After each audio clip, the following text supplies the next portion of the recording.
No, it's okay. No, it's not. It's not.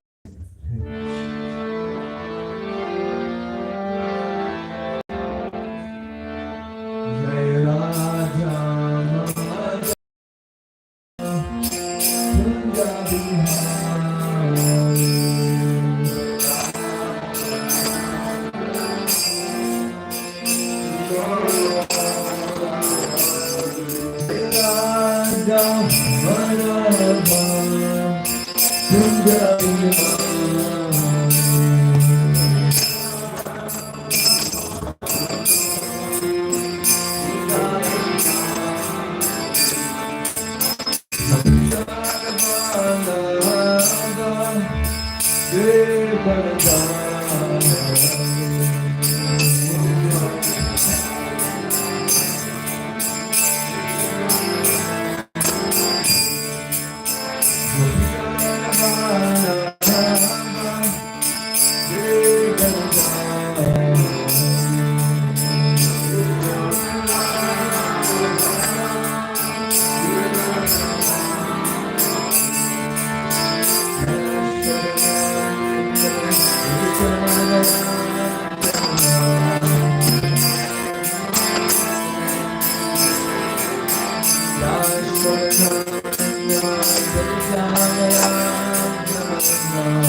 Basic Bhaktivedanta Swami Srila Prabhupada ki, Skan Pandacharya Srila Prabhupada, Ananta Gauri Vaishnava Vrinda ki, Namacharya Srila Haridas Thakur ki, Natara Srimad Bhagavatam ki, Gopimananda. All glories to the assembled devotees. All glories to the assembled devotees. All glories to the assembled devotees. Glories to Shri Shri Guru and Guru.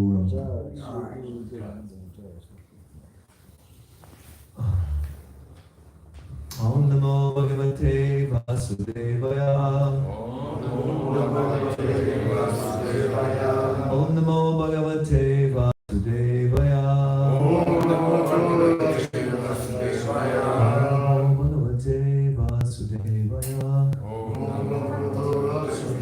Amadinatadasya Giranjana Shalakaya Chakshurmilitam Yena Tasmai Shri Gurave Namaha. Chitani Mano Vishtan Savatamena Bhutale Swayam Rupavidam Mayam Vidati Svapadadikam Nama Om Vishnu Vidai Krishna Vastam Vishnu Bhakti Swami Dhyane Namaste Saraswati Devi Gauravani Pachane Yuvashesha Sunyavadi Paschatane Chitane. Hare Krishna. Just check, is there anybody here for the first time? Yeah.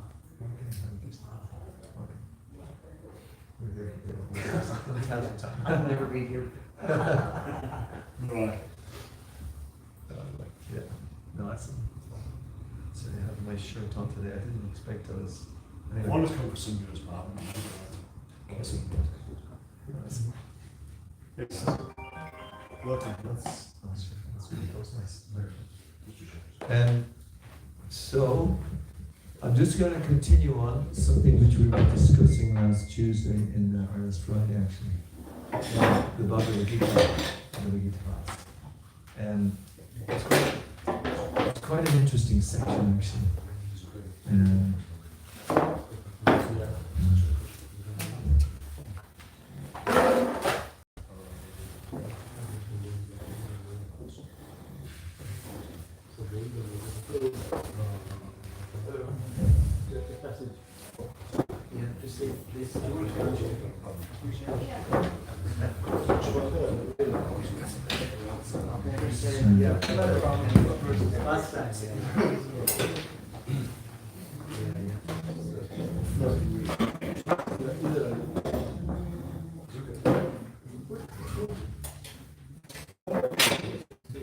So what we wanted to find out what the symptoms are of a person who is in Krishna consciousness and is aspiring for Krishna consciousness.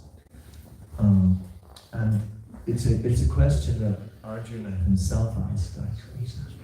He wanted to, and of course he asked the right person, and he asked Krishna, how do we recognize somebody who is in the spiritual platform?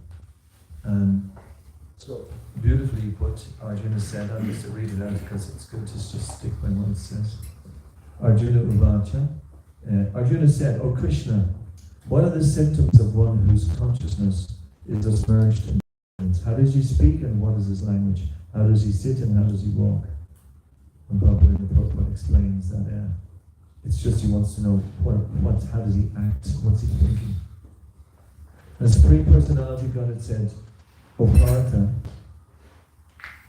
when a man gives up all variety of desire for sense gratification, which arise from mental concoction, and when his mind is purified, finds satisfaction in the self alone, then he is said to be in pure, transcendental consciousness.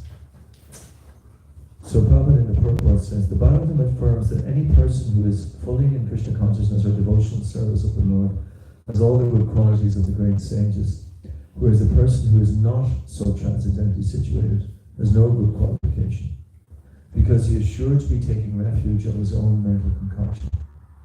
Consequently, it is rightly said herein that he has to give up all kinds of sense desires manufactured by mental concoction. Artificially, such sense desires cannot be stopped. But if one is engaged in Krishna consciousness, then automatically sense desires subside without extraneous efforts. Therefore, one has to engage himself in Krishna consciousness without hesitation, for this devotional service will instantly help one onto the platform of transcendental consciousness. The highly developed soul always remains satisfied in himself by realizing himself as the eternal servitor of the Supreme Lord.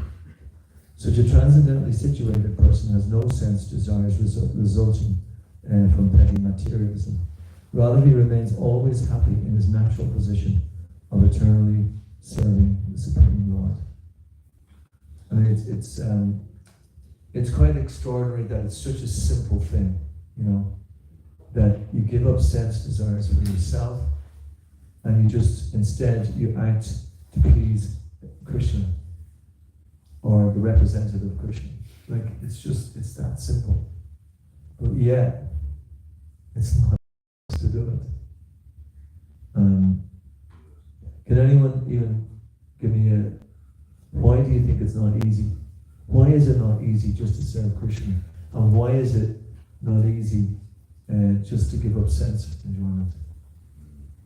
Answer one, answer two, yeah, right? Okay, you first. Justice and balance in the universe. Say again? For justice and balance in the universe. For justice and balance in the universe, yeah, that's Our ego stops. Our self. okay. Our ego, yeah. Ego. The ego is it's what? Yeah, no, the ego is definitely always the right environment is not there. The Oh. Gurukula system is gone, Yeah. so everybody has their own ways. Yeah, Billion minds, billion thoughts, Yeah. billion ways, billion templates. So yeah, it's all mixed up, all confused. Right, We live in a right. confused world. yeah. That is why there's no proper guidance. God's template is completely being wiped out this Yeah. world, unfortunately. Yeah, no, very good. This is it, Very right? good. So the way you are grown up, Yeah, you pick up on those qualities, those by your sanskars. environment and your sanskars, that's I think that's that's the way I was the getting at. fundamental. Yeah, I'll get into that sanskars then in a minute. From the time that we are controlled by the three modes of material nature. There's modes going on. In other words, the universe has got different things going on. There's three different modes: the modes of goodness, the mode of passion, and the mode of ignorance. Generally, in Kali Yuga, it's the mode of ignorance and the mode of passion which is predominant. Specifically, the mode of ignorance, and therefore, as we were saying, that people don't know what's to be done and what's not to be done. Just they're going on a wing and a prayer. But the point is that if we go back to the original question about that it's quite simple that we serve Krishna's senses and not serve our own. And that's actually the whole reason that the universe was set up. It was set up because it allows us to a certain degree, satisfy ourselves, but also to the degree to show that we can never be satisfied, trying to satisfy our senses. So there's two things going on. There's a little bit of taste there. Yeah, I can get something here. I can get something, and then when we try again, that seems to be gone. What's wrong? What's wrong? So it's deliberately set up that we try to enjoy our own senses, and we find that it's impossible, or it may be okay for a while. It's a short while, very short while. Also because we don't act as one. Yeah, and that was kind of coming along with what you were saying about the universe and balance. Yeah, and it's interesting because there is a sense of one, but there is a sense of two as well. The duality, in a sense, because Krishna is fully self-satisfied. He's the supreme one. So he wants us to be satisfied as well. And for us to be satisfied, we dovetail our senses in the service of the one. So I meant one as humanity, you can be satisfied of your things for yourself for a certain while, and then you're gonna find something else. But when you consider us as unity, That's true of her for all of us, essentially. there is an overflowing of love. yeah. Yes. Because if it's someone that is rejoined, I am. Otherwise, I'm not really joined. Yeah. There's a lot of truth there. I mean, the fact is that as for us to feel completely even at one ourselves, we have to learn how to serve the Supreme, which is incredible, which is the Supreme One, because there's so many examples that are there how we're part of the whole, and when we get kind of separated, we are, then it's like a spark that goes out of a fire, and the spark is just completely not glowing anymore. But when it is parked back into the fire again, and it is glowing fine, and then there's also, it's like when we're trying to serve, like the hand, for the hand to get nourished, it has to actually take some food and put it in the stomach for it to get nourished. It can't for itself, the hand can't, what can it do? And then gradually we die. So the same way that for us to actually get nourished, we have to feed the stomach in that sense. We have to learn how to become the servant of the Supreme. And the Supreme is much, much greater than our kind of ability to understand,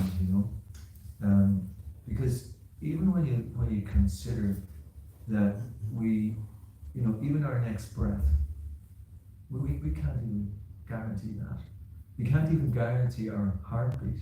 We're doing nothing to make sure our heartbeat is going. I had to go in this at 2 o'clock, and there's digestion going on inside, I hope anyway. So it was very nice actually. But these are things which are going on which I don't have any control over. It's just the present moment, constant. But if you understand that the whole universe, there's so many billions upon billions upon billions upon billions upon billions of things going on that I'm not even aware of. It shows that my capacity and my ability to really get a grip on this reality, and that will force us into well, it doesn't really force us in a sense. We have to be quite intelligent to understand, and that is that we have to become very humble, so that we can we're able to take knowledge as it's given to us by someone who's greater than us, and that's one of the main lessons from the Vedic scripture, that as individuals, and I was explaining there about concoction, that we kind of make up this and think this, and and maybe it's like this and maybe it's like that, and we find it very difficult then to really know what's happening. So therefore it's important to associate with and then this is one of the most difficult things in Kali Yuga, is that to accept that there is someone that's greater knowledge than us. It's inherent. It's like the whole Western world is based on rugged individualism almost. Everyone has got they can handle anything. I can deal with the world. What is it? Let me know. I'll do it. I can. Material work, maybe. Yeah, for sure. And for us to be able to get beyond material consciousness is a real struggle, because constantly we're surrounded by material things and material atmosphere. In fact, it's said that the whole atmosphere is with faithlessness, And the problem is when there's no faith, we're not able to accept or appreciate or come in contact with the greater personality who has arranged everything, because we lose out on the especially from the kind of the scientific paradigm that we are the measure of everything. We can discover that the world is getting better. We are making things better all the time. We've got more medicine. If there's a problem, we'll solve it. And the problem there is, as you're saying, the general problem is that it's a materialism. They're trying to solve material things, and so therefore they've taken the position of the spiritual teachers. The spiritual teachers have knowledge from above. The spiritual teachers have got they can see the truth. They're the seers of the truth. That truth is only given to people who have a very high degree of humility. It's a massive thing, and it's one of the most difficult things actually to develop. But it is actually like the essence of what we do here in this temple. Like the whole temple is about chanting, the constant chanting of the holy names, and that's also done in a way which is that we are very much subservient. We're calling out. We are lost basically, and we are very fortunate though that this is a science. It's a scientific process. It's quite incredible how the spiritual science has already been mapped out, and we can understand it theoretically, but we have to, actually imbibe it. We have to, feel it. We have to be there, and it's kind of coming along to what you were saying earlier. And we have to be there in the presence of the Supreme. But the thing is, the Supreme is quite, careful about who he actually allows into that vision, because the problem of the competition, and I don't know who mentioned it, who said ego. Somebody said, yeah. That is the competition that goes on, because for us who are conditioned, the ego is God. Because that's all that we know. We cannot get beyond ego because it's so subtle. Ego is not God. No, I know. That's that one. Oh yeah, okay. No, I'm saying that's the way. That's the problem is that we may even say that we believe in God, but we act as though we believe in ego. Always. And the ego is like a very. It's considered the very last thing that we give up, because the ego generally uses the mind to sort things out. Now this is quite a lofty idea, because most of us, where would we be if we don't have a mind? What would we have then? What's there? But actually, the process of Krishna consciousness is to arrive at a state called samadhi, whereby the mind is not there and we are actually in our pure ego. Stop fluctuating. It's pure ego, you know, and that's the thing, because we are individuals, you know, and that difficulty to try to get beyond the false ego to the real ego. That's the real journey that we have to go on. And the real ego is given a huge. I mean, the real ego is so powerful in the sense that God wants to associate with the real ego. You know, He wants us. Actually wants to be with us. In fact, He wants to be with us millions of times more than we want to be with Him. We want to be with our ego, but when we can get beyond our ego, and we can go to our real ego, and then that is where we develop a relationship with God. So the whole Krishna consciousness movement, the whole chanting of Hare Krishna, we're all saying Hare Krishna, Krishna Krishna, Hare Hare, Hare Rama. We're constantly doing that because it's the easiest process in this stage. And there's the other way in which we can actually make progress, and I found that's been probably the most powerful way, is to follow spiritual guides and Bhagavad Gita. It's like it's a whole scientific process that's set out. And the amazing thing, Damodar been practicing it over many years. The main thing is it actually works. It's actually there. Now it's a slow process. It's like there's no quick solution.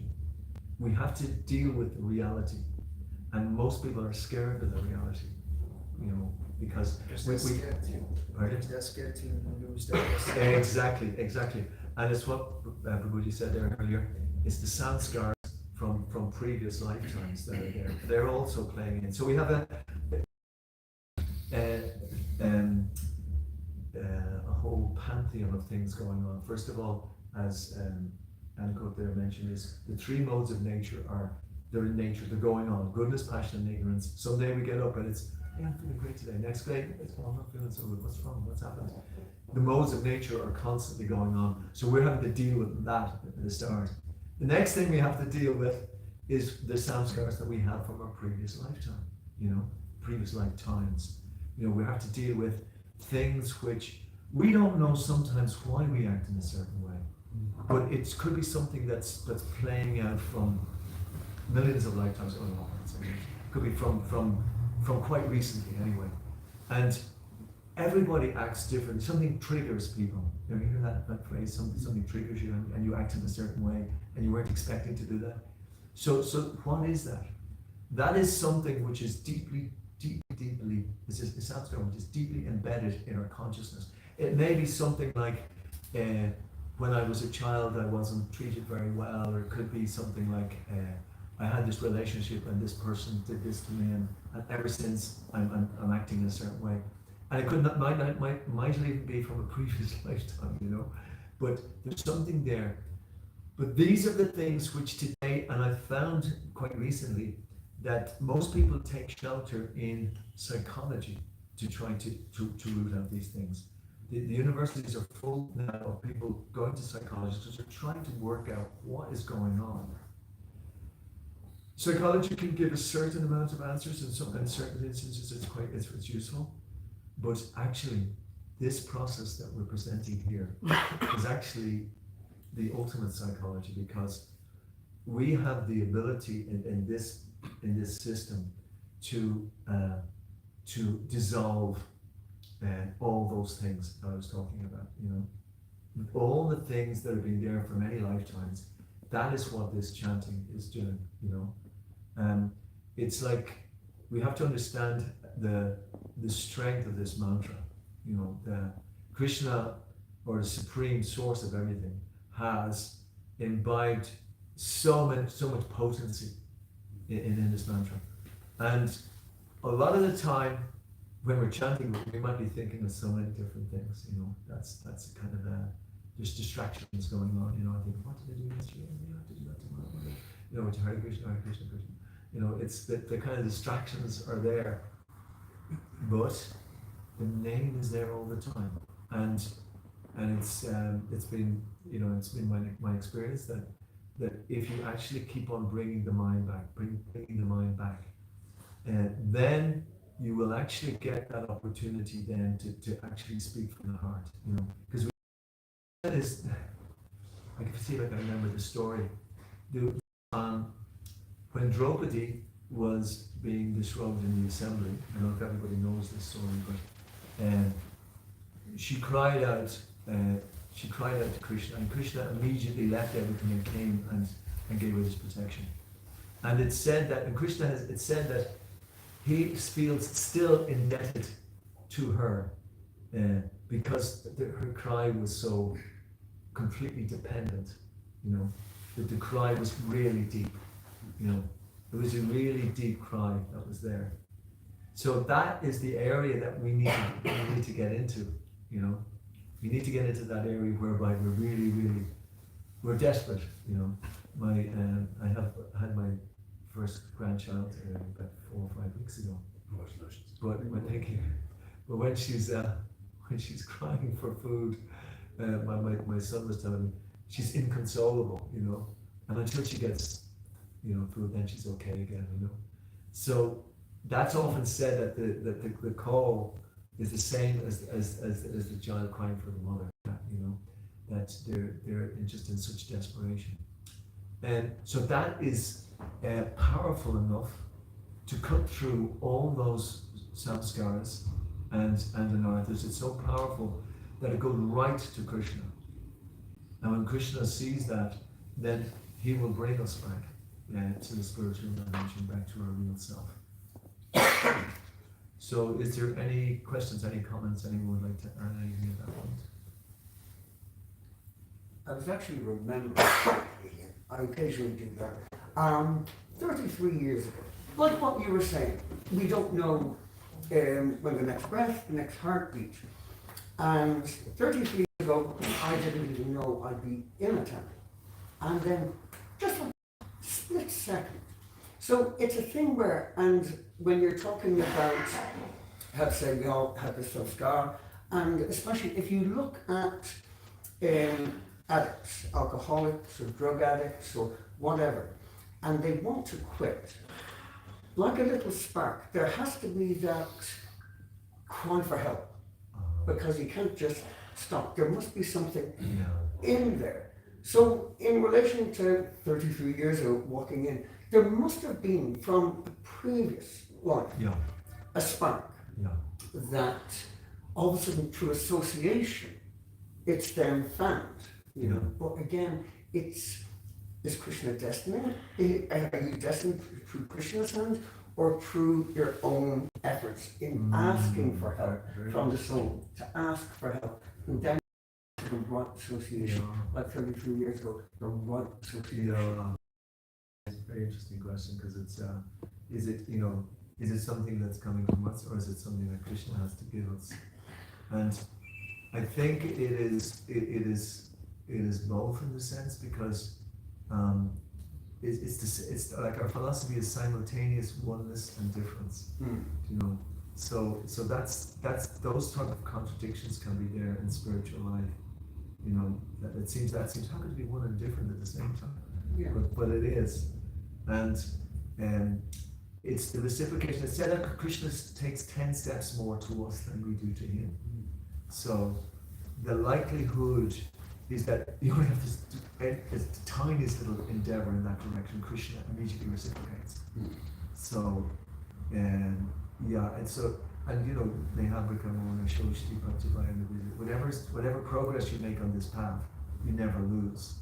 So sometimes Krishna is just waiting for you to come back into this lifetime to cry from again, and then immediately amazing things happen, like happened 32 years ago. Yeah.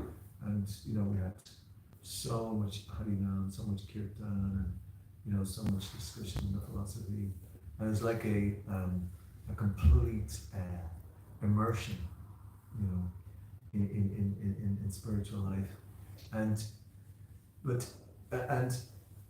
the understanding is that but the material energy is so strong that it can come and cover you again.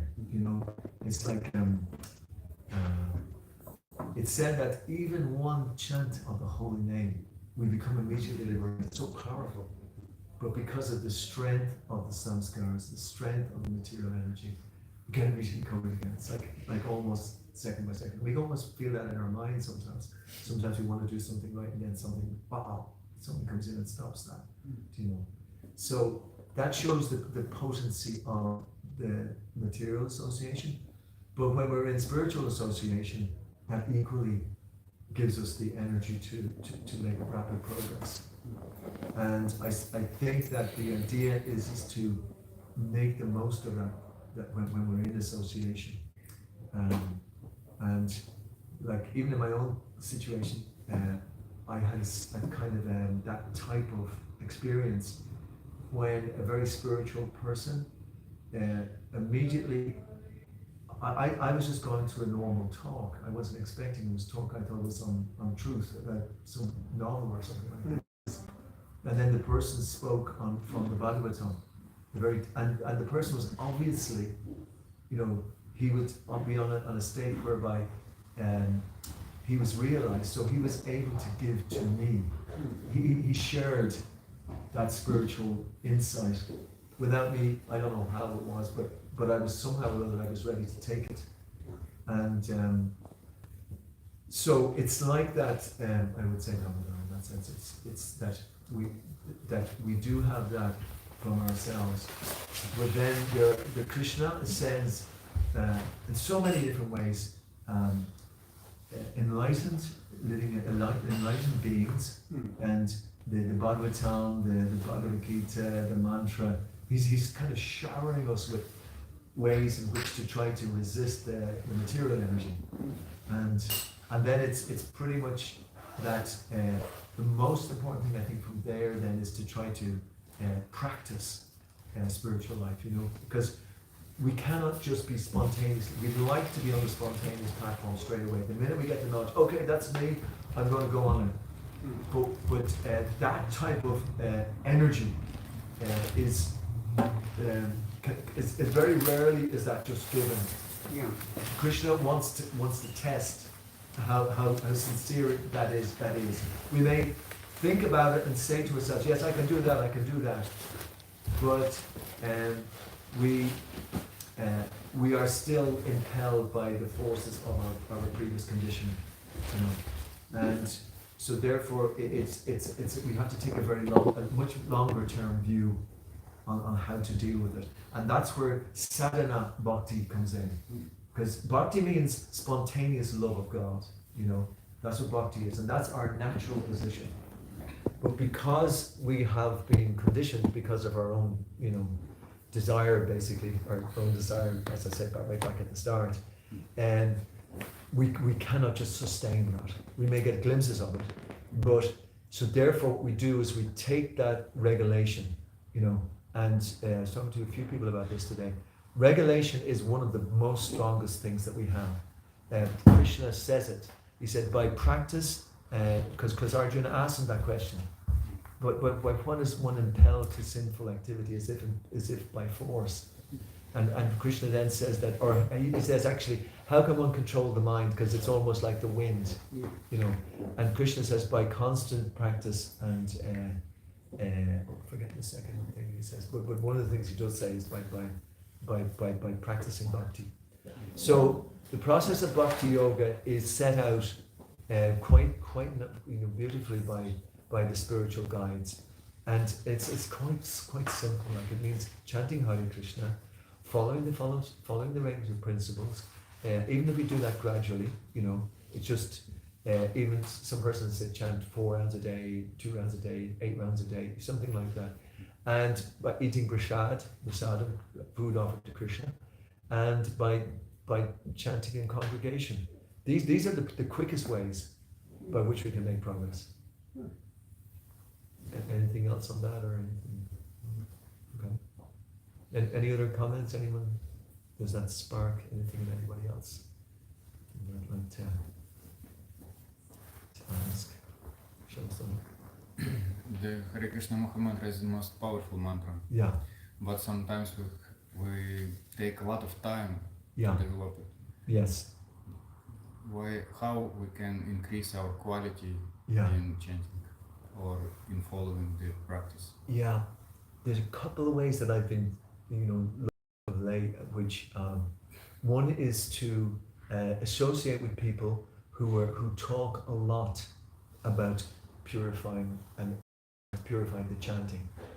We had one spiritual guide. I went to a course in London last year. It was in the UK, and a lot of us got up quite early, and then we went to the program, and then we had a whole chanting session, and all throughout the chanting, he was saying, just try your best, just try, just sincerely try, And it's like incredible. The person himself is very realized on that level, and just by him saying that, you could feel the whole place was really, really powerfully, really motoring, and so that's one way by discussing about the chanting and by chanting in congregation.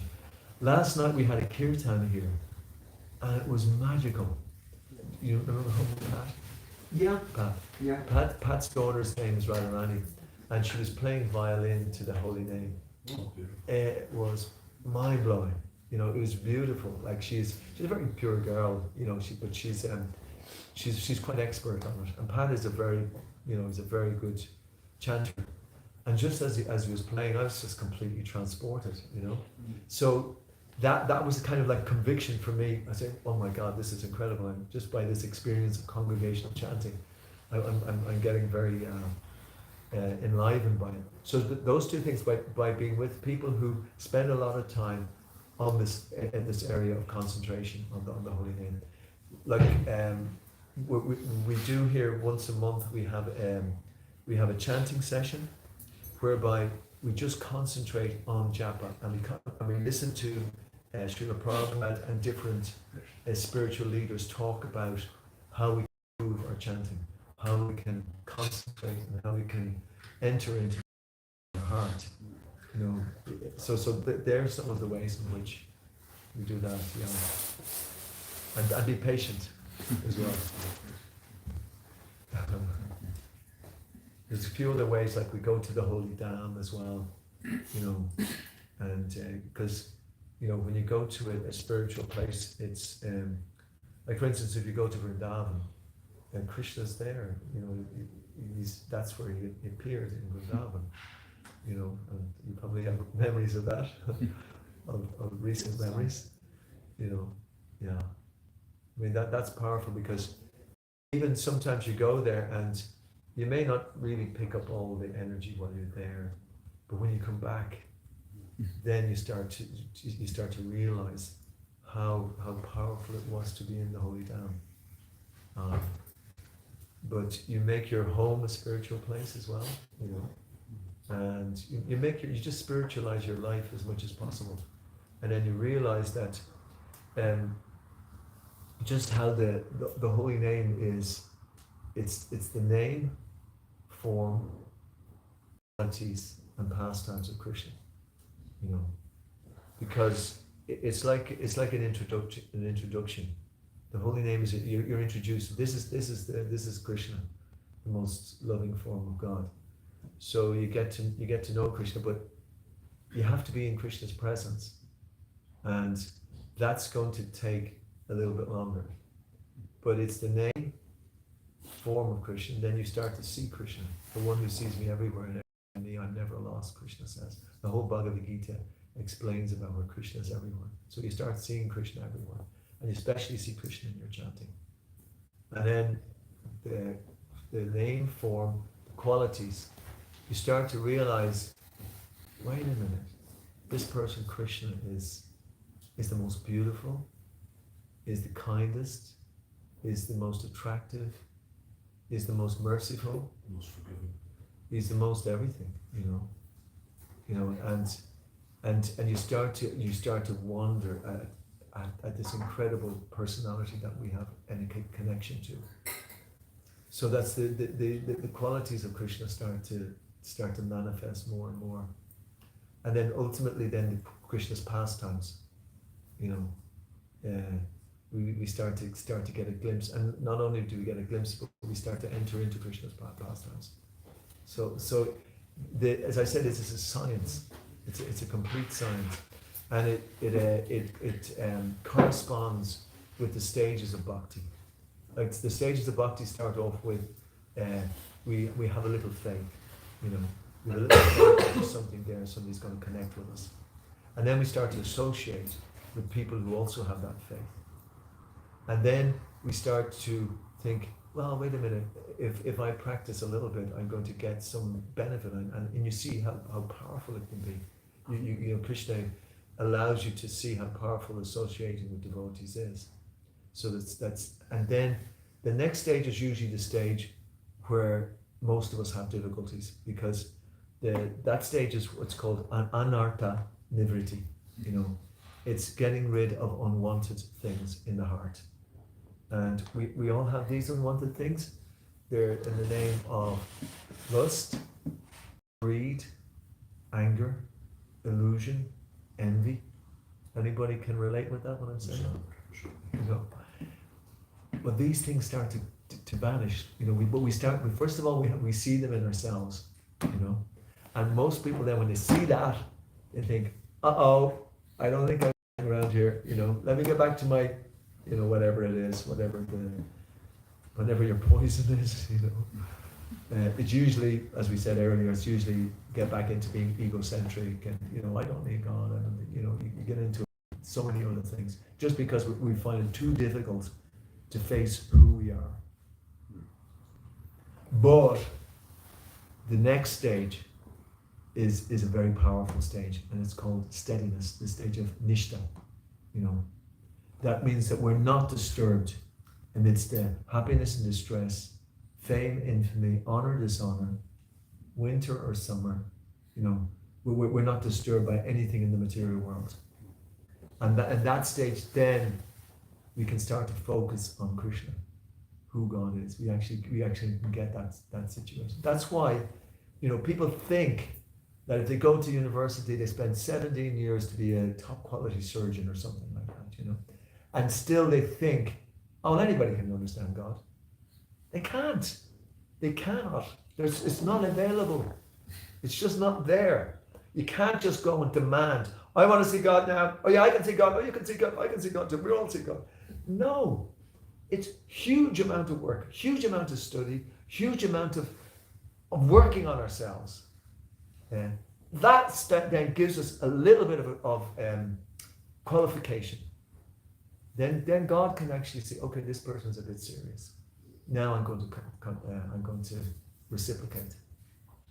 So we have to become very serious about spiritual life. We cannot just take it as being something, one day. No, it just won't work. So all of this stage of nishta, and that's only a certain stage we come to nishta. It's only a stage. When we go even further, it's when we come to ruchi, it's taste. And this is the interesting thing, because this is the verse I was going to come to in the class.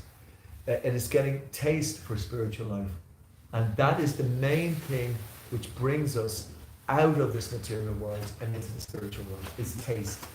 Because we won't have a taste anymore for the material things in this world. We'll just forget about it. We won't have a taste for matter, like as we said, sense enjoyment, because we'll see it's useless. It's completely useless. No good to us. It's like knowingly drinking poison. And that is generally the state that we enter into. We're knowingly taking poison. So that energy that's in the taste is such a powerful. I'll give you just one. I'll just read one verse. It's 259, and it's said, because we're just coming to that. Vishaya vinidvartante niraharasya dehina rasavarjam rasopya shaparam drishtva nivartate. Though the embodied soul may be restricted from sense enjoyment, the taste for sense objects remains. But ceasing engagements, by experiencing a higher taste, one remains fixed in knowledge. So that taste is what makes us fixed, you know. So that stage comes when we've got rid of all our anarthas, when we're steady in spiritual life, and then we're starting to really reciprocate with God. And then there's various stages after that as well, you know. But we definitely have to make that journey. We have to be somewhere on the road, you know. We need to be somewhere trying to get to that place. And science, you know, you can argue about it till the cows come home. You can argue, say, oh no, I believe in this, I believe in that. Doesn't matter. You can believe what you want. This is a science of understanding how to relate with the Supreme. That's what we're presenting. Nothing more, nothing less. Anyone can take it. It's free to all, but it's your choice. It's look like a mechanism. So I put $1, I take $2. It's right or no? Wow, it's you get $1 million, you know. You get a jackpot, you know. You don't have to do the lotto anymore. Every inch of it is the lotto, you know. Every bit of progress we make is like the lotto, you know. It's better than the lotto. Better than 60 million euro. The euro one is 60 million sometimes, I think, isn't it? So every bit of progress that we make is like that. Like we won the lotto. It's quite incredible. Yeah. Because this knowledge you never lose. You never lose. You know, it may be covered somewhat sometimes, but you never lose it. And no matter where you go, I mean, I went into Penny's today and I bought my socks, you know, because it's raining outside, my socks got wet. But any place you go, like, you know, you're going to get something all right, but you know, you'll never get something which is eternal. You know, where in spiritual life, whatever we do, if we can seriously put it into practice, we will get eternal benefit. You know, and it is it's dynamite. But most of us, and sometimes it takes a long time, we drift back into trying to enjoy our senses, and that's what we said at the start. That was what the thing was about. If we're trying to enjoy our own senses, or we're trying to serve God, that's the kind of the and it's a simple thing, but it takes us. It's just to get to that, you know, to swing the pendulum along. It just, but it all along the way, it's working. It's working. You know, it might not seem as if it's working, or it might appear to be going back, but it's not going back. It's just that we might lose our way for a while, but we actually haven't lost, and then we take it up again. So that's the power of bhakti. You know. To what extent, like you said about letting go, people say, you know, if you want to be free, stop locking yourself to the present and past, and you know, but letting go obviously is very, very important, like in this process too. So, it actually, the process is so powerful that it's like it dissolves.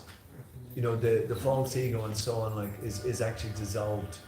It's like a powerful force in which bhakti is so powerful that, you know, you almost don't have to do anything else. You know, it has such a it's already doing all the work for you. You know, it's a multi-purpose shop. You just, you know, perform bhakti, and so many other things are going on. I'm sure you about when you were saying how the importance of the work and the work, it's not work just to be, it takes some time just to be as well.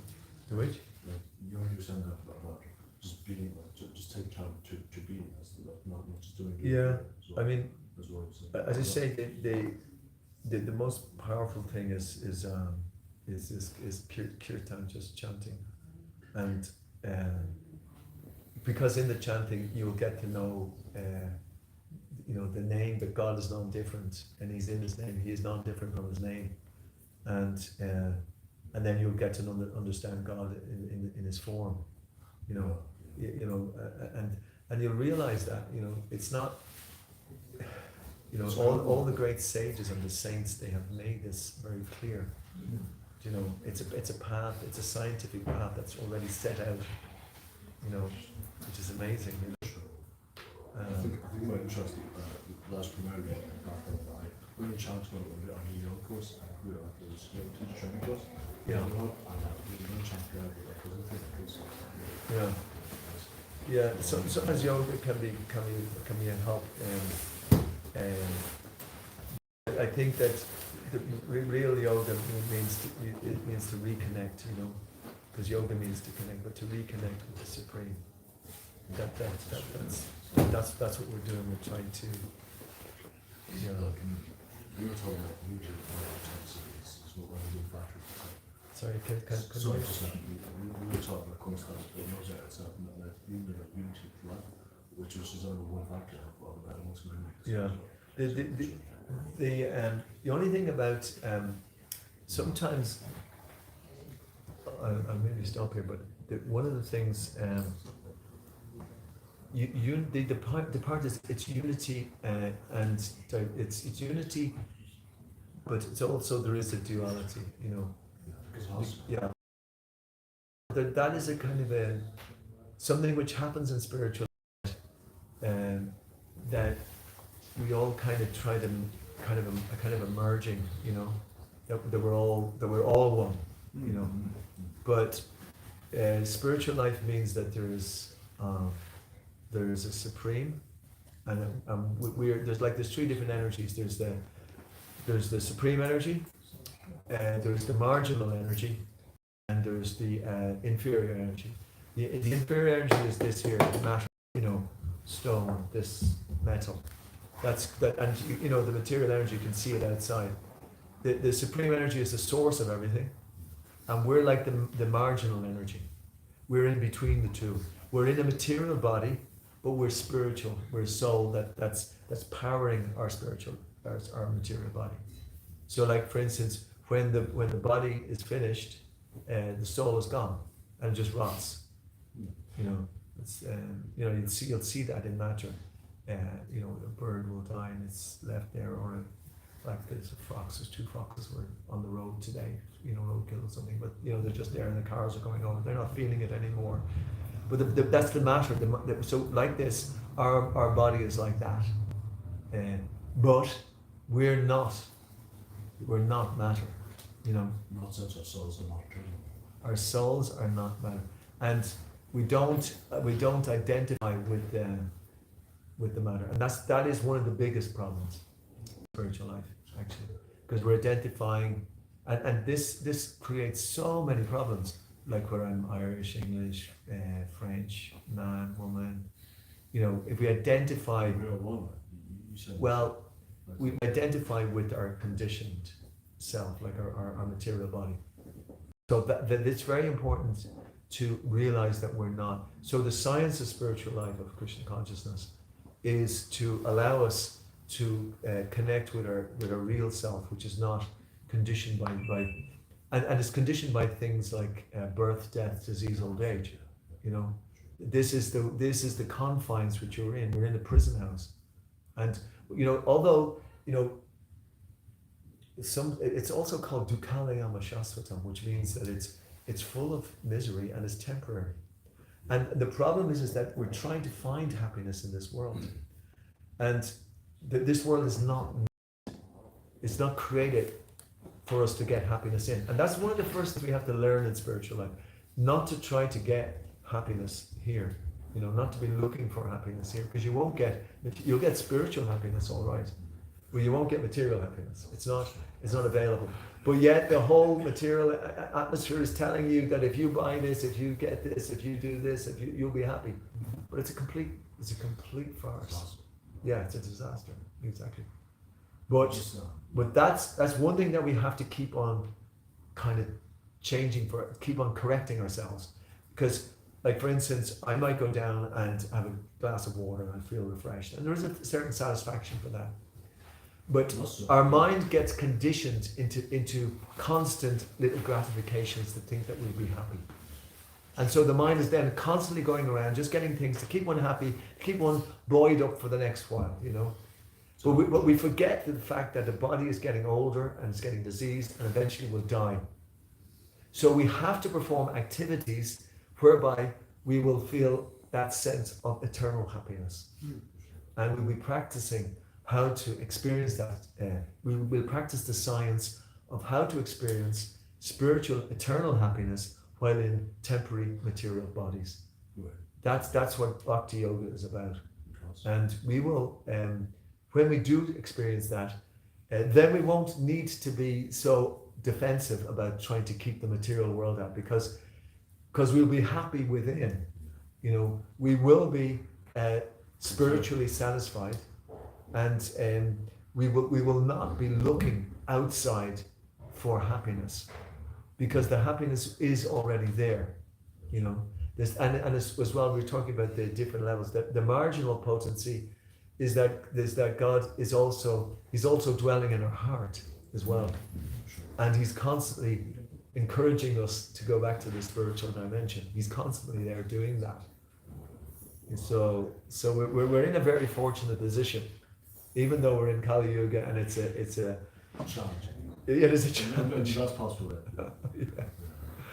Kali Yuga is a challenge, but we're in the best possible position. And actually, it's said that in the human form of life, and this is some good news finally, even though it's Dukali and Shastra and it's full of misery and it's temporary, in the human form of life, it is actually a very good opportunity. You know, it is an extremely powerful place in which we can try to make advancement from. Oh, it's a mantra. It's not Because there is a level of happiness and distress here. Like for instance, in some hellish planets, we can see sometimes here there is hellish situations. Some of our brothers and sisters might maybe have taken so much overdoses that we can see them on the street and they can't really think for themselves, you know. Now we should always try to be very compassionate as well. But It's always changing. Who yesterday is gone, that's true.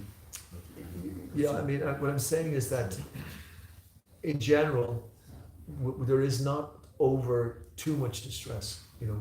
But there's not too much happiness either. There's not so much you can do in Ireland on a wet winter's day, and the threat of being snowing tomorrow or whatever. You know, you can say, I'm not going to do it.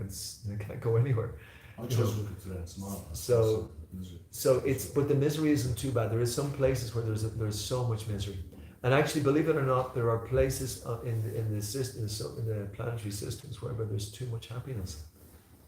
For sure. But here in the world, there's a moderate degree, so that we don't get too much attached and we don't get too much depressed.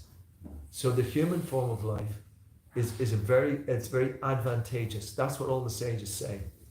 And it's said that great personalities queue up to take birth here in this world, because I don't know the verse, but it says Kali Deshan. Juice has some memory verses, but the Kali Yuga is actually the best place to because the holy name is here. The process is simple. The holy name. We just have to keep chanting the holy name. It's a simple process, but it's not an easy process. But it is something that we have to practice.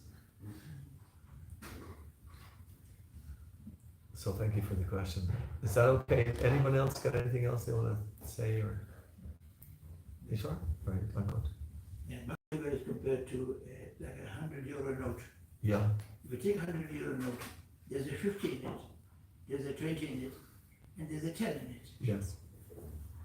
And to practice Bhakti Yoga, in it you have Karma Yoga, Jnana Yoga, and Jnana Yoga. Yeah. So to go straight, better to go straight to Bhakti Yoga, because Yeah. the other three are embraced in it. Yeah.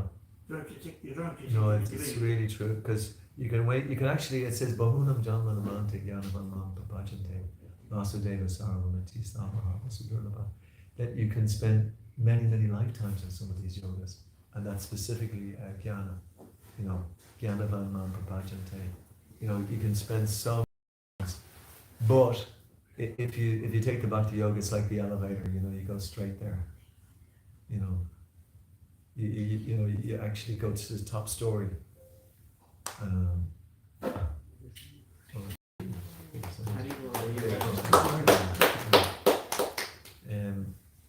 Yeah, Bhakti Yoga can do amazing things.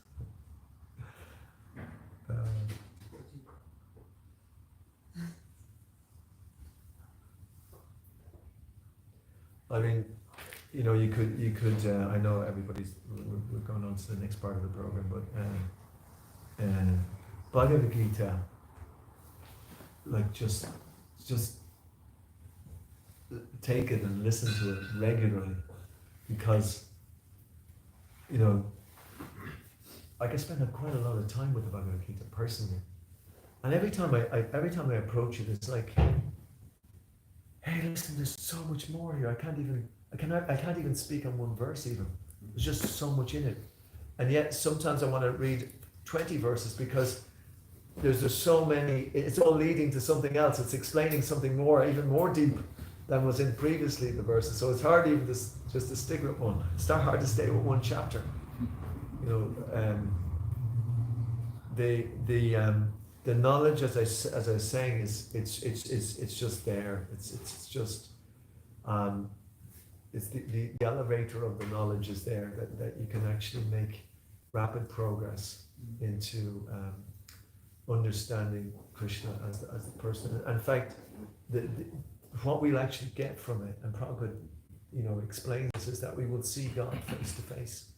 You know, we'll actually come face to face with Supreme Personality. You know, it's there. It's guaranteed. It's like okay, it's the end. It's the end, and it might take a while to get there. But when you spend the time in here, you know, just hearing from what Krishna said, yeah, what's that? It's a great verse. Maya Shakta Manaparta Yoga Yojan Madashraya Asangshayam Samagramam Yata Gyasyasis Takshanya. And Krishna says, just hear from me. Just hear from me. And you know, all your doubts will be completely removed. You will never have any more doubts, you know, and that's like a coming from Krishna. I'll just read you. I mean, if you're able to understand the Sanskrit, but like Krishna, Prabhupada explains it in English very, very clearly. Said that the Supreme Personality of God said, "Now hear, O son of Pritha, how by practicing yoga in full consciousness of me, with mind attached to me, you can know me in full, free from doubt." You know, so there's never a doubt anymore.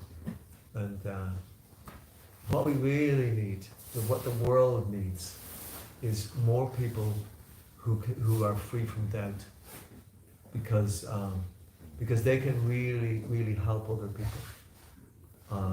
At the moment, we're trying to do one of our devotees, Keith. He does the Food for Life outside of the GPO, and I just find he's an amazing personality, because you know, he just, whatever the weather, he's out there and he wants to do this. He's be on the news tomorrow because they're trying to stop people giving out food, you know, on the street. Basically, I forget, there's some pretty mundane reasons for it, you know, and but the reason that I'm saying that is that he's it's something which is so practical that anybody can do this, you know, and then we can be actually free. Bhakti yoga is so simple, you know. You can just do something very, very seemingly simple, but we can attract Krishna's attention that way. You know, you don't have to do anything mad. You know, you can just do, even by offering your food, like we're going to have some food afterwards, you know, and just by tasting that food, just by tasting that, Krishna's there. So Krishna's right in front of us all the time, you know, and so we have to develop what's called Shastra Chakshu, you know, which is spiritual vision, the vision of the Shastra. So that's why I'm just keeping. If anybody's got any little taste for this, just go at it, just non-stop, just read it inside out for years and years and years. You'll never tire of it, and you'll get more and more sustenance, you know, actual spiritual food, you know, and we'll be able to see through the eyes of Scripture, because our own eyes, you know, what can our eyeball actually see, you know? What is it seeing? And even if you look at it, it's like an eyeball, like it's you know, and what's in front of it. We somehow or other we see in our mind, you know, isn't it? We kind of have this vision, you know. We kind of assume what's there. I'm not a scientist. I don't know all the physical elements that are involved in that. But actually, the vision that's there though is what we develop, is the spiritual vision, and with that spiritual vision, we're able to see God, you know. So with the eyeball, it's not great, but you know, with the spiritual vision, the internal vision of seeing God, and that's what this science is about. And it takes, you know, it's, as I said to you, we don't.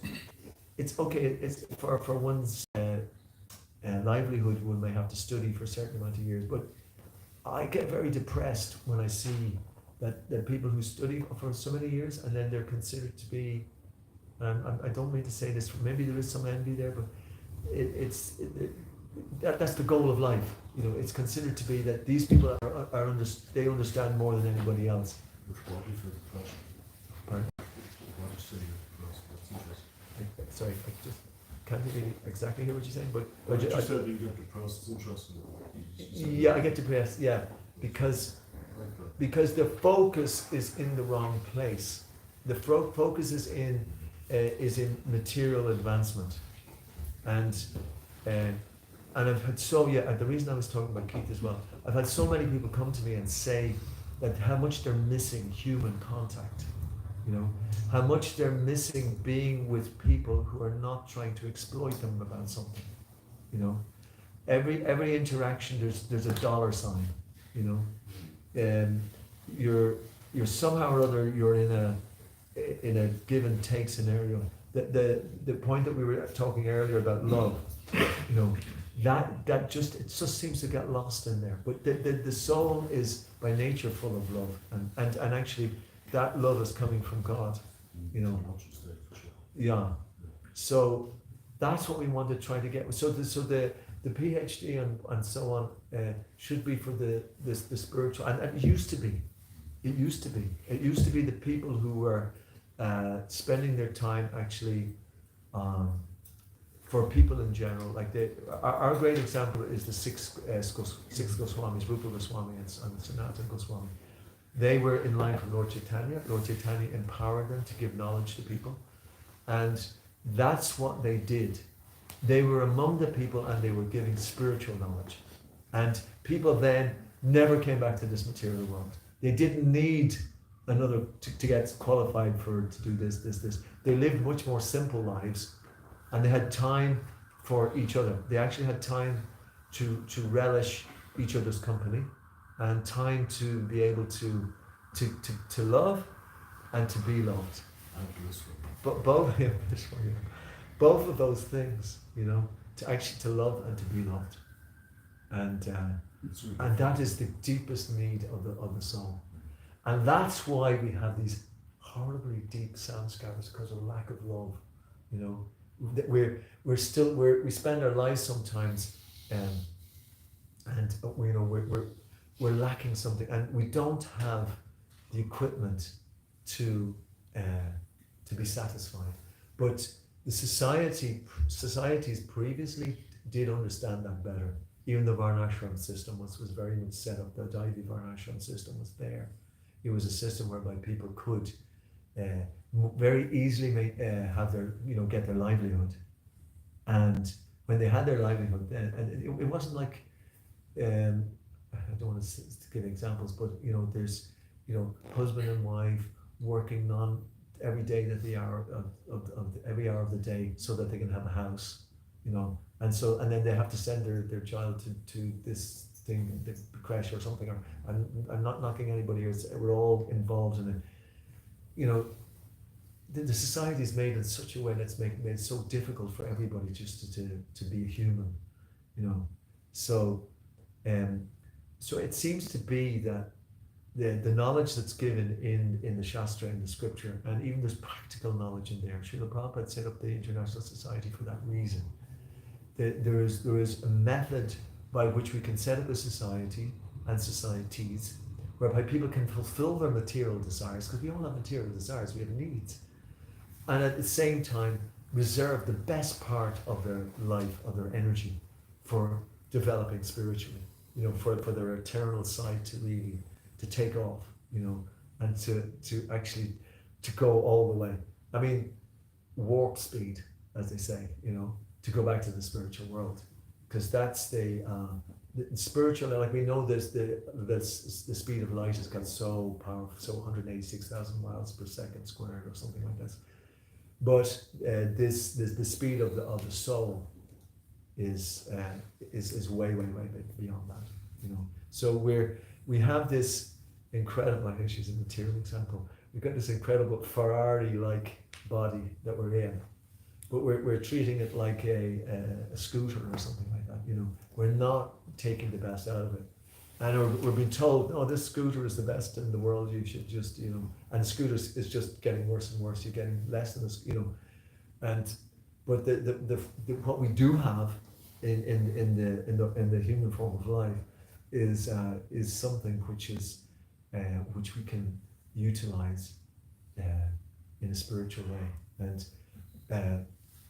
again, I just say there's so many things you could say about it. I mean, I tend to go a little bit on the negative because I'm not totally spiritually realized by any means. But I'm very much on the lines of that, you know, when you can see things which prevent us from making spiritual progress. Because like we all want to be fulfilled, we want to experience things to a fullest degree. But what we do is we try to do it materially, you know. Yeah.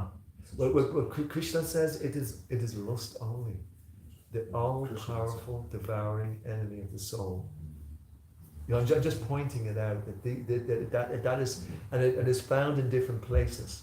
Sorry for being negative here, folks, but it's found in different places, and Bhagavad Gita is giving us the energy to search it out. Like, you know, I was using the Star Trek, to boldly go where no man has ever gone before. You know, to search out these things which internally, you know, and just to eradicate them, you know, and to eradicate those things from society. Because if we can work on ourselves, if we can take all those things away and we can remove those things from internally, that is the best thing that we can do for society, ultimately. Constantly for ourselves too. Oh, absolutely, for ourselves, definitely.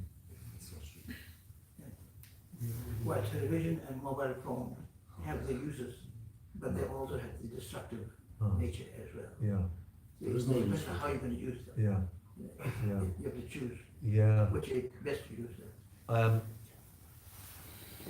Also, that's also, you get, I know it's Krishna's grace. I actually, personally, about this time last year, I stopped listening to both news, the normal news, and also the other news is, you know, there's different types of news, but I've stopped listening to all of them, and I've had much more time for spiritual life. It's incredible. Now, I mean, if you ask me about sport, I could tell you who was the manager of some football team or cricket team or whatever. You know, I was that. You know, it was automatic. You know, but somehow or other, by the grace of the Supreme, I was able to somehow or other get rid of all of that, and I have much more time. You know, just to study this. You know, and it has made a huge difference for me personally.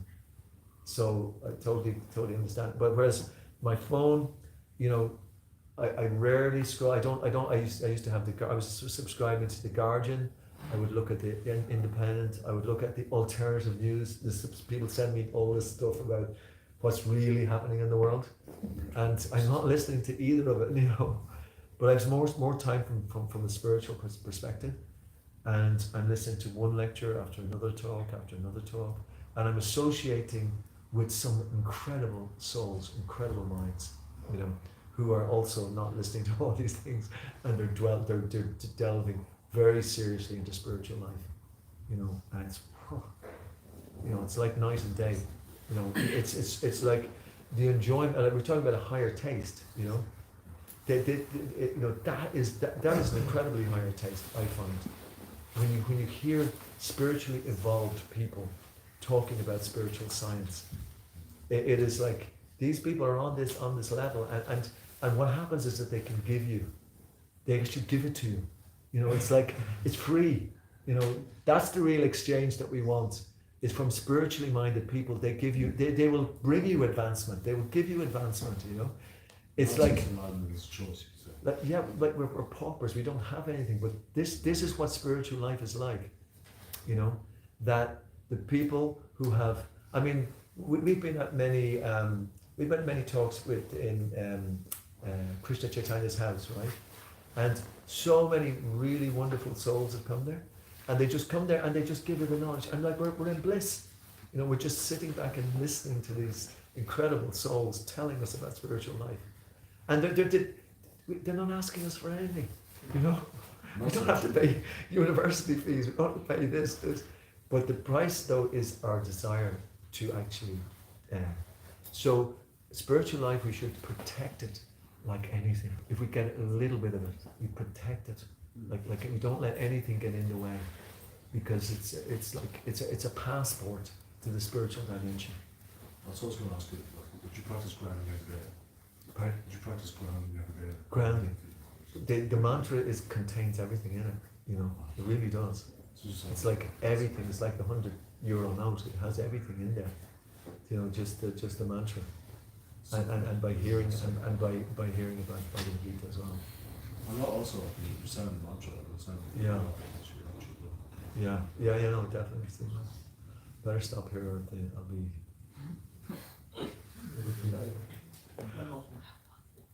At the end of question time for the last 3 weeks, I've been asking 2 questions, and the winner of each of the questions, I sponsor 1 Bhagavad Gita each for free. Okay. I pay for it myself, but they get it for free. So So when the question time is over, I'll take over now. okay. Yes. We're going to get a free Bhagavad Gita here.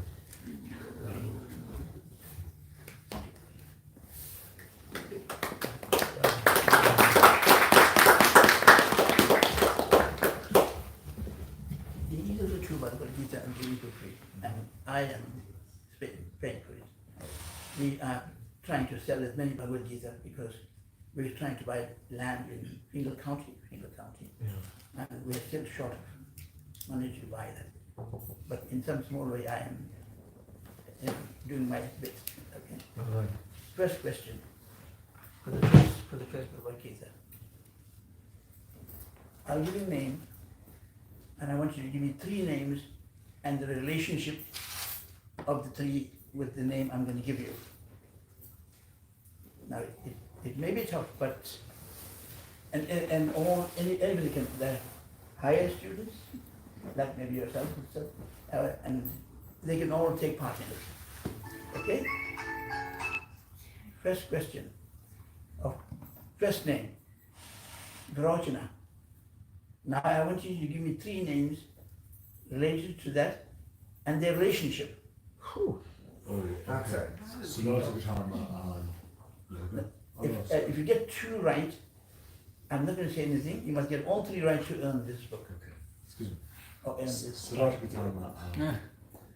Siddhartha Dharma and practice This of one. Buddhism. Sorry, I can't hear you. Oh, sorry. Siddhartha Gautama and practice of Buddhism. Don't think so. No. We'll have to go again. Mind you, I think we might be here a long time to get answers. Can you ask a slightly easier one? Even the senior people can answer the question. And And Thank you, Virachana. Can you repeat the question again? so, So he's talking about Gautam and Siddhartha. Yeah, that's it. I give you a name, Virachana, and I want you to give me 3 names and their No, what he's saying is Gautam and Siddhartha. Gautam and Siddhartha. Yeah. no. That's not the Good three try, names. good That's not try. the 3 names I'm looking for. Akash? Maybe get one for, maybe get a Bhagavad Gita for trying.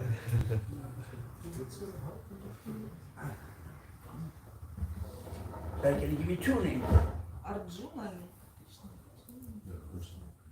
Somebody said Arjuna? Krishna and Krishna and Arjuna, he talk in Yeah. Maria. and Krishna ask And I want the relationship to Virachana. What is the relationship? It's usually between I think everyone should get on their phones now, try to get the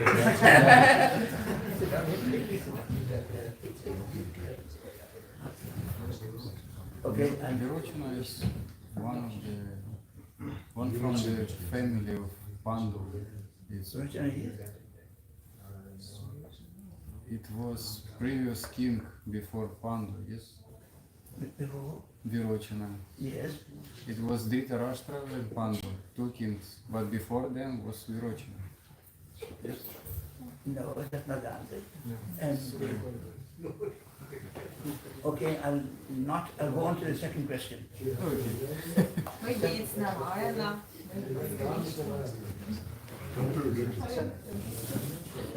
You'll have to shout because I'm slightly. What does Virochana mean, Prabhu? Rochana is a person. Okay, it's a person. It's a person. Okay. Then you have to give three other names and the relation to this person. Like from where this Virochana person is coming from? Like reference.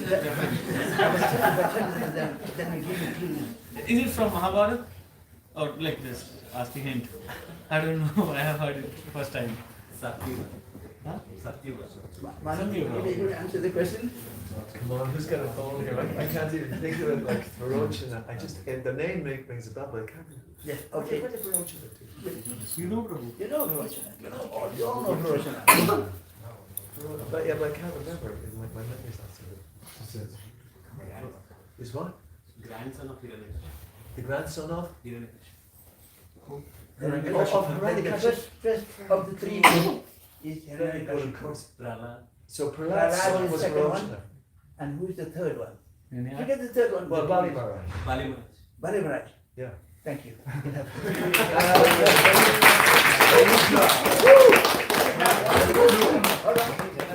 If you haven't ever got Gita, you can give this to some another person. But this is paid for and it's yours. You have to take Go on, it. take it. I'll take it.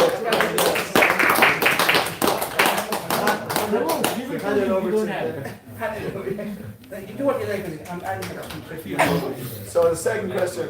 Second question. Second question. This is very easy now. Okay, very good. Nice, thank you. Nice. What's your name? Vishwanath. You should.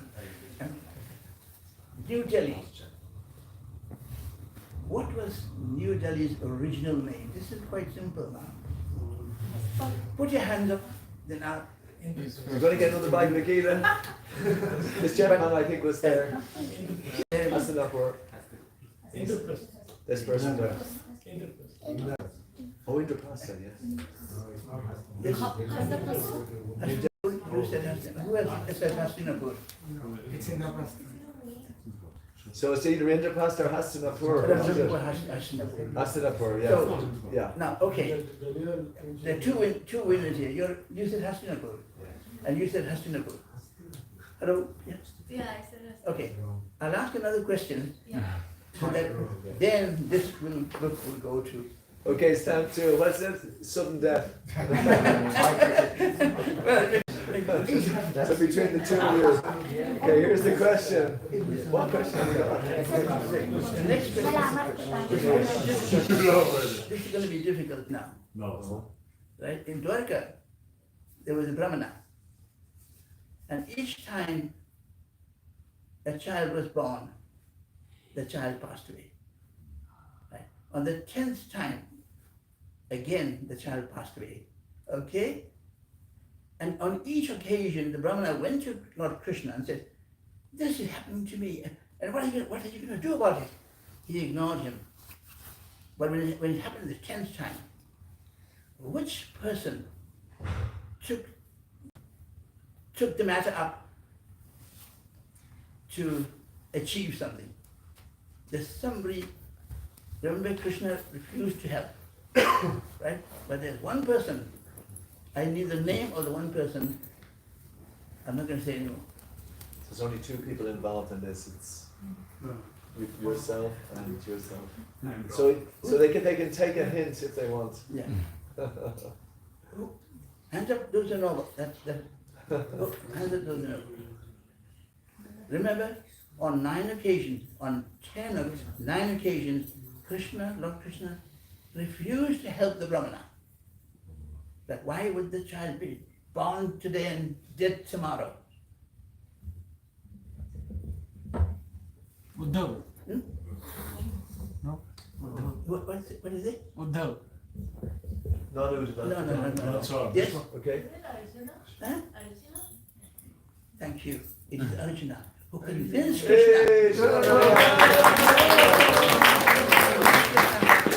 go and see Mahavishnu. And Krishna knew that he is not going to achieve it, but he in the end he gave way.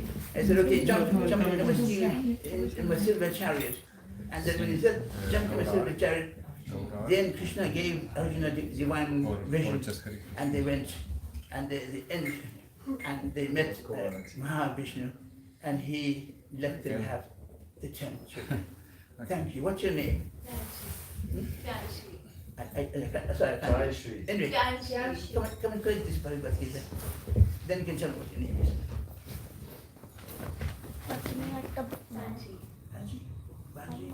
Haribol. Okay, we've got to go to the next part of the program. Do you have a Bhagavad Gita? Yeah, I give it to you. Then give it to somebody Yeah. you think. Dai, thank you so much for. Let's going on every week Okay, from now on, and I'll be sponsoring it. great. That's really good. So we're going to study about it. So if everyone could just stand up, we're going to have the arti now, and then afterwards we're going downstairs for the feast. How did you late this?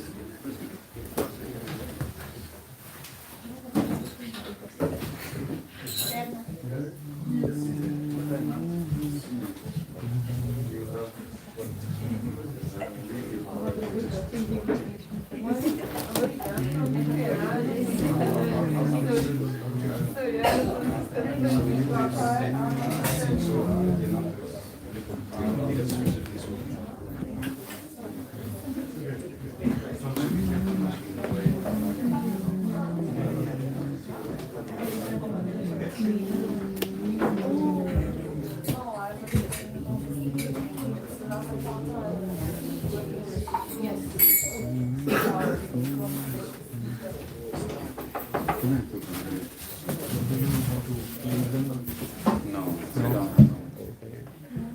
Probably it's you will play.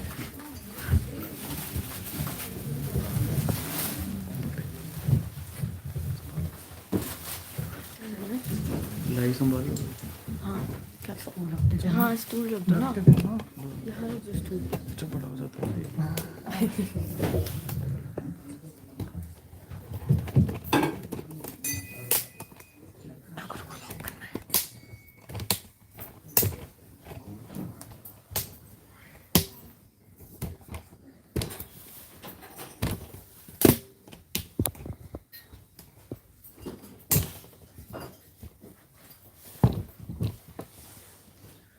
Shiva Jaya Jaya Gaura Chande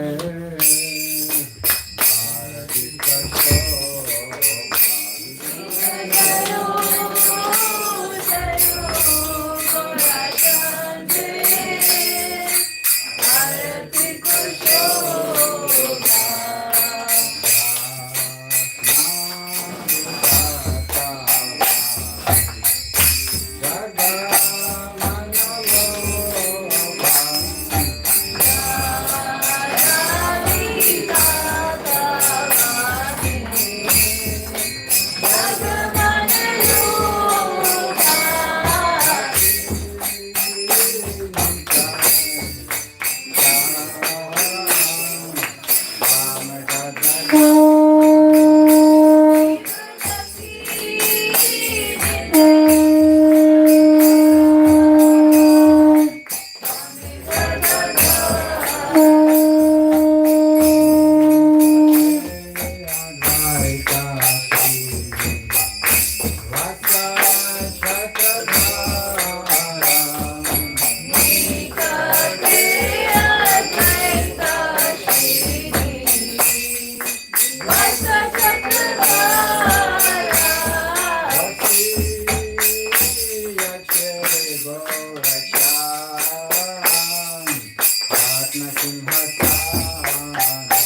Jayom Vishnupada Paramahamsa Parivrajakacharya Shtakarashata Shri Srimata Vaicharanaravinda Bhaktivedanta Swami Shiva Prabhupada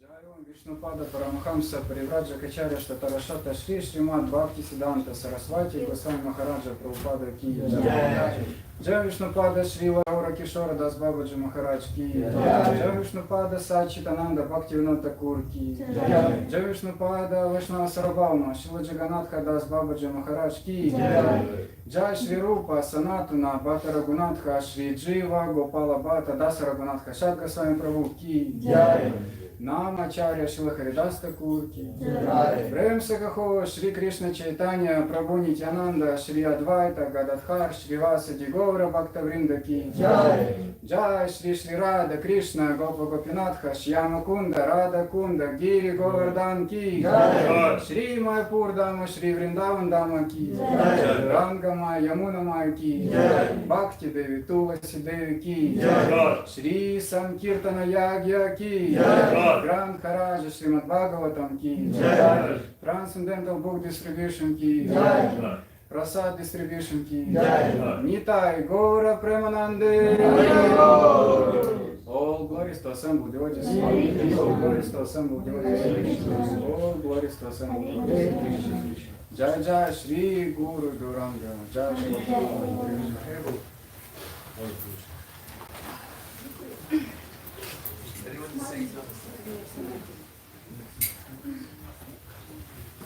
Hare Krishna. Hare Krishna. So, on behalf of ISKCON Dublin, I would like to welcome you all for our weekly Sunday Love Feast program. Hari Bol!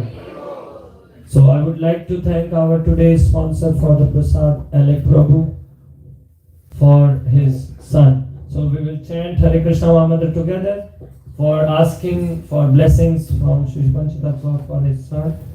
Let's chant together. Hare Krishna, Krishna Krishna, Hare Hare. Hare Ram, Ram Ram, Hare Hare. So now we will be having Narsimha prayers and then Prasad in the restaurant. So Narsimha prayers will be sung by. Okay, I'll sing Narsimha prayers. Okay. I'll be Narsimha Arti and then you all can recite after me.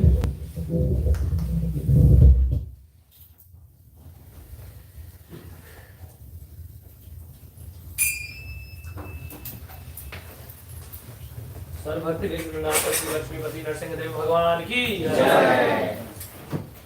नमस्ते नरसिंहाय।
सर्वश्री निवासा लक्ष्मी बनी नरसिंहदेव भगवान की, भक्त शिरोमणि श्री प्रहलाद महाराज की, जगत गुरु श्री प्रभुपाद की, जय गौर प्रेमानंदे हरि हरि बोल। Now we can head to this ground floor and go to the restaurant for prasad. Hare Krishna. We will be serving prasad in metal plates or steel plates. So after finishing up your prasad, kindly wipe it with the tissue provided there, so that it will be easier for us to clean that. Hare Krishna.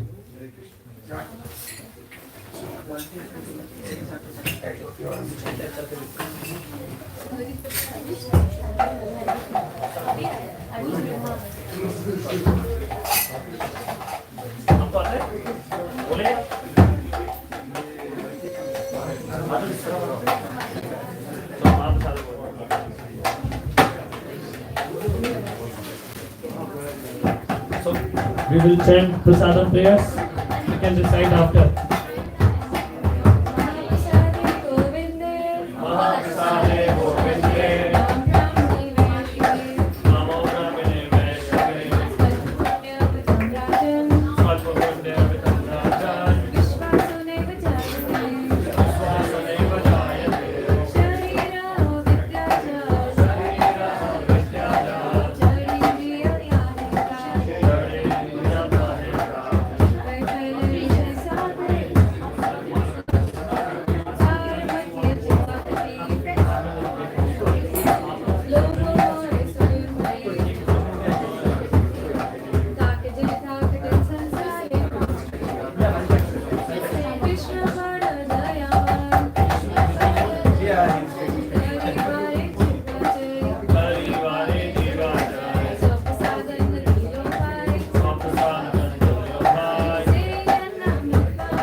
Sorry.